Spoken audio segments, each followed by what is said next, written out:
আমি আসলে এত ভালো ভালো ছবি করেছি, আপনারা হয়তো জুনিয়র অনেকেই জানেন না, কিন্তু ঘেঁটে দেখবেন আমার কত ছবি, কত ভালো ভালো ছবি। কিন্তু আমার প্রশ্ন হলো, আমি এত ভালো ভালো ছবি করেও আমি শুধু একটি ন্যাশনাল অ্যাওয়ার্ড পেয়েছি, স্ত্রীর পাওনা, কিন্তু আর আর তো কোনো ছবিতে আমি পাইনি। এটা নিয়ে নিশ্চয়ই আমার কোনো গডফাদার নেই, আমাকে নিয়ে কেউ কোনো আলোচনাও করে না। তো যদি আলোচনাই করতো তাহলে আমি অনেক অ্যাওয়ার্ড পেতাম, আমি আরও অনেক ভালো জায়গায় পৌঁছতে পারতাম। হৃদয়ে ঢাকা। আজকে ঢাকা দক্ষিণ সিটি কর্পোরেশনের যে আয়োজন হয়েছে সত্যি বিরল। আমরা এত বছর ধরে কাজ করছি, এরকম আয়োজন কিন্তু আমরা দেখি নাই। আজকে আমি এখানে এসে অবাক হয়েছি যে আসলে যদি এই জিনিসগুলো আগে থেকে চলে আসতো তাহলে আমাদের চলচ্চিত্র কিন্তু আরও অনেক ঊর্ধ্বে উন্নতি করতে পারত।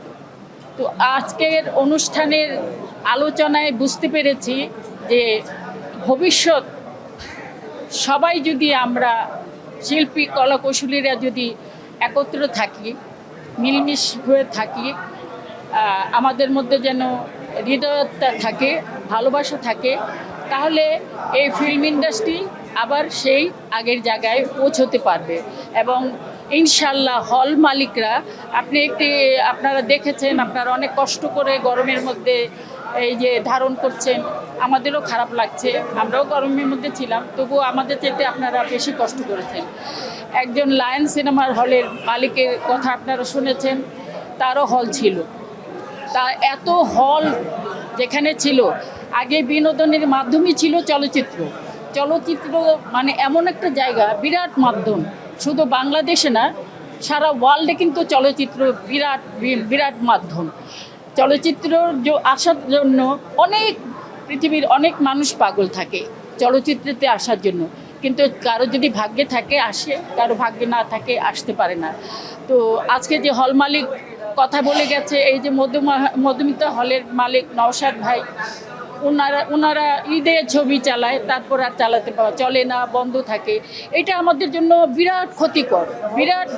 এই হলগুলো যদি আগের মতো চালু থাকতো তাহলে কিন্তু এই যে বিনিয়োগ, এই যে টাকাগুলো আসতো, এই টাকাগুলো আসা কিন্তু বন্ধ হয়ে গেছে।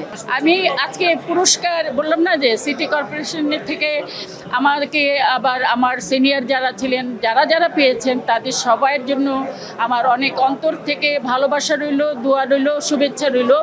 এবং আমি অত্যন্ত খুশি হয়েছি যে আমি আসলে নিজেকে ভাগ্যবতী মনে করছি যে আমি আজকের এই অনুষ্ঠানে যোগদান করতে পেরেছি। ঢাকা সিটি কর্পোরেশন চাচ্ছে যে ঢাকা সিটিকে ধর্মান্ধ একটা জায়গা থেকে, একটা অস্থিরতার জায়গা থেকে একটা সুস্থ সংস্কৃতির পথে ঢাকা তার নাগরিকদেরকে নিয়ে এগিয়ে যেতে, সেই প্রচেষ্টায় সরকারের যেমন আছে তেমনি এই প্রশাসক মহোদয়ের আছে। প্রশাসক মহোদয় সেই সরকারের সেই এজেন্ডাই বাস্তবায়ন করছে।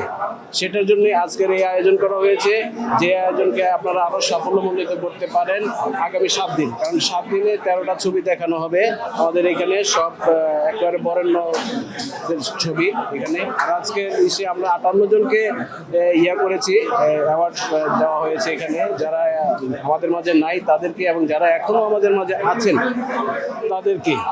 এই অনুষ্ঠানটিকে আরো বেগময় করতে পারেন আপনারা নিজেরা।